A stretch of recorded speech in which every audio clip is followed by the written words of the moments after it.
بسم اللہ الرحمن الرحیم۔ السلام علیکم بچوں، بیٹا کیسے ہیں آپ؟ امید ہے اللہ تعالیٰ کے فضل و کرم سے آپ خیریت سے ہوں گے۔ جی بیٹا، آج ہم باب دوم ایمانیات و عبادات سبق نماز جنازہ میں نماز جنازہ کی اہمیت پڑھیں گے۔ جی بیٹا، مرنے والے مسلمان کی نماز جنازہ کا بندوبست کرنا مسلمانوں پر فرض ہے۔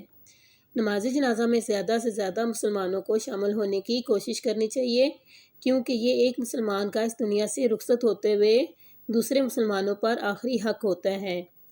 بیٹا، نماز جنازہ میں اللہ تعالیٰ کی حمد و ثنا بیان کی جاتی ہے، حضرت محمد صلی اللہ علیہ وآلہ وسلم پر درود و سلام پڑھا جاتا ہے اور میت کی مغفرت اور بخشش کے لیے دعا مانگی جاتی ہے۔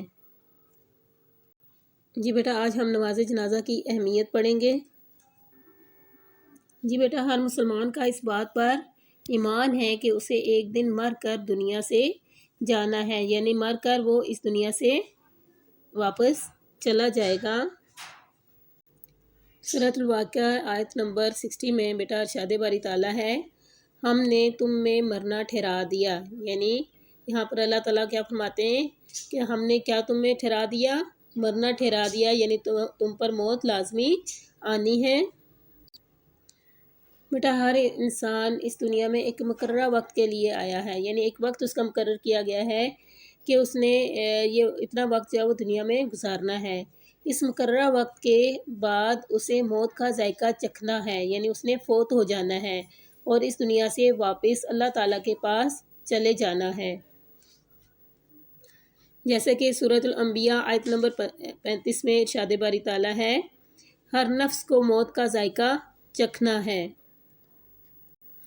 یہ بیٹا، جب کوئی انسان مر جاتا ہے تو وہ ایک نئے سفر پر گامزن ہو جاتا ہے اور جہاں اسے ہماری دعاؤں کی ضرورت ہوتی ہے، اس لیے جب کوئی مسلمان مر جائے تو اللہ تعالیٰ نے دوسرے مسلمانوں کو اس کی نماز جنازہ پڑھنے اور اس کے لیے بخشش اور رحمت کی دعا مانگنے کا حکم دیا ہے۔ بیٹا، نماز جنازہ میں شریک ہونے کا بہت ثواب ہے۔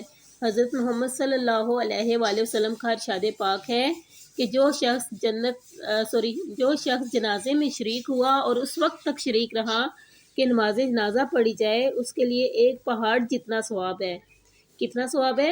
ایک پہاڑ جتنا ثواب ہے۔ اور جو دفن کرنے تک شریک رہا، یعنی اس وقت تک شریک رہا جب تک کہ میت کو دفنایا نہیں گیا، تو اس کے لیے 2 بڑے پہاڑوں جتنا ثواب ہے۔ جی بیٹا، یہ ہم نے سوال نمبر 3 کیا، نماز جنازہ کی کیا اہمیت ہے؟ یہاں تک بیٹا اس کا جواب ہے۔ جی بیٹا، اب ہم اس لانگ کوسچن میں جتنے میں ہمارے شارٹ کوسچن بیٹا بنتے ہیں ہم وہ کریں گے۔ جی بیٹا، سوال نمبر 1 ہے، ہر مسلمان کس بات پر ایمان رکھتا ہے؟ جی بیٹا دیکھیں لائن نمبر 1 میں اس کا جواب، ہر مسلمان کا اس بات پر ایمان ہے کہ اسے ایک دن مر کر دنیا سے جانا ہے۔ کیا ایمان ہے؟ کہ اس نے مر کر اس دنیا سے چلے جانا ہے۔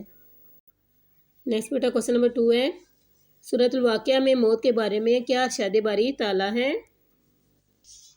یہ بیٹا دیکھیں یہاں سے قرآن مجید میں اللہ تعالیٰ فرماتے ہیں، ترجمہ، ہم نے تم میں مرنا ٹھہرا دیا، سورۃ الواقعہ آیت نمبر 60۔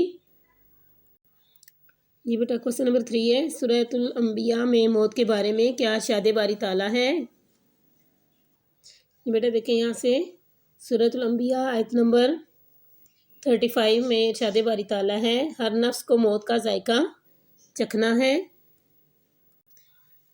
جی بیٹا کوسچن نمبر 4 ہے، جب کوئی انسان مر جائے تو اس کی اللہ تعالیٰ نے بخشش اور دعا کا حکم کیوں دیا ہے؟ جی بیٹا دیکھیں یہاں سے اس کا جواب ہے، جب کوئی انسان مر جاتا ہے تو وہ ایک نئے سفر پر گامزن ہو جاتا ہے، یعنی ایک نئے سفر پر نکل پڑتا ہے جہاں اسے ہماری دعاؤں کی ضرورت ہوتی ہے۔ اس لیے جب کوئی مسلمان مر جائے تو اللہ تعالیٰ نے دوسرے مسلمانوں کو اس کی نماز جنازہ پڑھنے اور اس کے لیے بخشش اور رحمت کی دعا مانگنے کا حکم دیا ہے کہ ہم مسلمان ہونے کے ناطے مر جانے والے مسلمان کے حق میں بخشش اور رحمت کی دعا مانگیں۔ نیکسٹ بیٹا کوسچن نمبر 5 ہے، نماز جنازہ میں شرکت کے ثواب کے بارے میں آپ صلی اللہ علیہ وآلہ وسلم نے کیا فرمایا؟ یہ بیٹا دیکھیں یہ لاسٹ پیراگراف اس کا جواب ہے، نماز جنازہ میں شریک ہونے کا بہت ثواب ہے۔ حضرت محمد صلی اللہ علیہ وآلہ وسلم کا ارشاد پاک ہے کہ جو شخص جنازے میں شریک ہوا اور اس وقت تک شریک رہا کہ نماز جنازہ پڑھی جائے، یعنی اس وقت تک شریک رہا جب تک کہ نماز جنازہ پڑھی گئی، ٹھیک ہے، اس کے لیے ایک پہاڑ جتنا ثواب ہے۔ اور جو دفن کرنے تک شریک رہا، یعنی اس وقت تک شریک رہا جب تک کہ میت کو قبر میں دفن نہیں کر دیا گیا، اس کے لیے 2 بڑے پہاڑوں جتنا ثواب ہے۔ جی بیٹا، آج ہم نے سوال نمبر 3 نماز جنازہ کی اہمیت کی، پلس ہم نے بیٹا شارٹ کوسچنز کے آنسرز کیے۔ یہ بیٹا آپ نے اچھے طریقے سے یاد کرنے ہیں۔ اللہ حافظ۔